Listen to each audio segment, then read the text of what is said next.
Hello CJ100 students, this is Bill Forbes, your instructor for the course.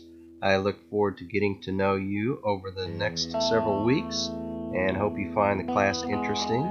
Let's take a look and get you started in the class. First of all, one thing I wanted to bring your attention to was to always keep an eye on the announcements section of the class. One of the primary ways that I communicate with you over the course of the semester is through these announcements.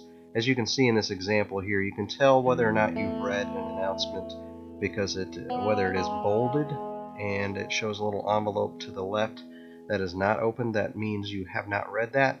If the opposite is true, if it's non-bold and if the envelope shows to be open, that means that's one that you have already read. But it's one of the ways I communicate with you, that and email, so keep a close eye on that announcement section. Another thing, a lot of students wonder, what do I have to do for the unit in order to complete it successfully? A place I always direct students is to the to-do list under each unit. And here's the example here for unit number 1. If you click on the major yellow or orange, I don't know, whichever you think, a little bit of combination of both, heading there, you will come to unit 1 and see all of the links there. And up in that top menu bar, it says to-do list. If you click on the to-do list, it will show you the assignments that are due for that week. And if you always follow that, you will always keep up with the course and you'll be in good shape. We have readings this week, which include chapter 1 from your textbook, which of course you can access through the class, through document sharing. Up toward the top menu bar, if I click up here, you'll see doc sharing up here. You will find a list of the chapters, and it talks about employment trends and the world of work.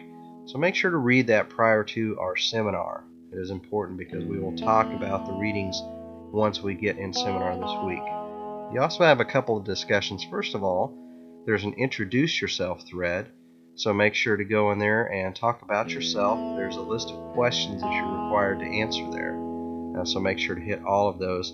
And there's also a discussion where it's going to ask you about your current knowledge of the criminal justice field, what led you to be interested in the field, populations and career settings you would like to work for. So you're going to talk about your particular career and why it is that you're attracted to that career and what you will do.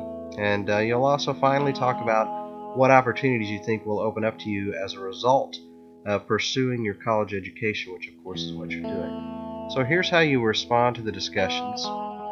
In order to respond, always click respond right underneath the question. You can click respond, you can see in two different places.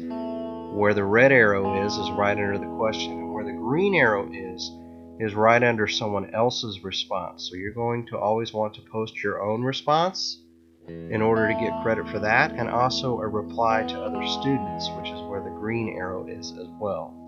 So two different places.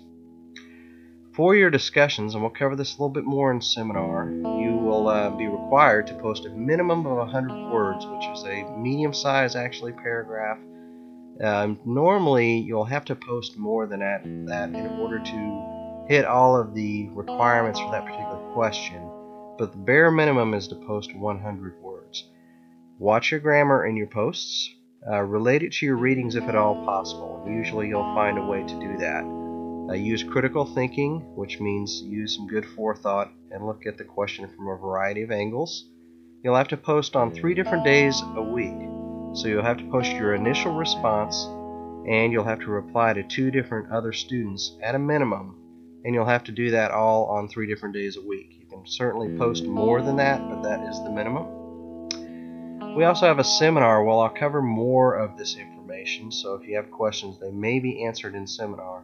And we have a quiz this week, which is a simple multiple choice, true-false formatted quiz. Now if you have questions, make sure to contact me at wforbes@kaplan.edu. W stands for William. Bill is short for that. And again, I look forward